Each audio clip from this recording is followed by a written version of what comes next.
describe my music? I haven't really got a long sentence for it. I just see it as hip-hop, and I perceive it to be raw and honest. I came to London a lot when I was a kid because my grandmother and my grandfather used to live in Tooting Broadway, so I used to always come to South London when I was a kid. But yeah, when I went to uni, it's when I really got to see it, go to all the different boroughs and go to exhibitions and go to different club nights, and I guess that had an influence on my music because I was exposed to loads of different types of music. Like, I got to see a band for the first time, whereas I've never ever seen a guitar band before. The first band I ever saw was Mystery Jets, and that was in Knights Park in Kingston. And when I saw that, I thought, okay, if I ever become a signed artist, that's what I want to do. I want to play with a live band. I picked Mika Chu and Quez and Joe Goddard just because I felt like they would give me my own individual sound. I want them to see pictures when they hear my music, because I always think visually, you know, coming from a design background.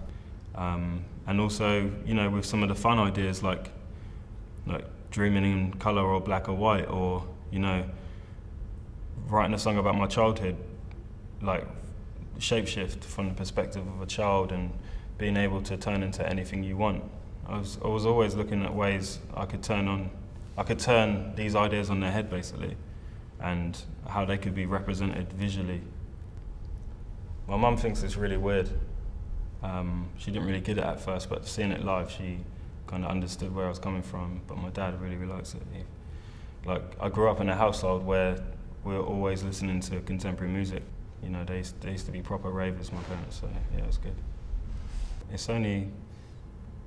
I've only officially been a musician from like a week ago because I handed in my notice on my job, so now I guess I'm going to see where it all takes me. But I don't really see it as a job because, you know, you're just having so much fun and just creating music and going on tour, seeing different people, playing in different places, and it never really feels like a chore. When I went to Poland recently, like, so many people knew the lyrics to my songs. Like, not even my band members knew the lyrics to my songs, but all these people were singing it, and it's just nuts. It brings you up so high, but then you go home, and at that point I was working in my normal job, and you just crash again because you get brought up so high, and then you're like, shit, I'm still working, and I'm not quite there yet. I think about death all the time, just because, like, most of my dreams that I have over the last year or so have been about death. I got this book where I kind of just write down the dreams that I've been having, and I guess I need to stop watching really fucked up things before I go to sleep. But yeah, it's definitely something that I think about, just because, you know, it's around the corner and you never know when it's going to happen. And I mean, I could die on walking home from this shoot today. But if it happens, it happens. But I was so happy that my album came out.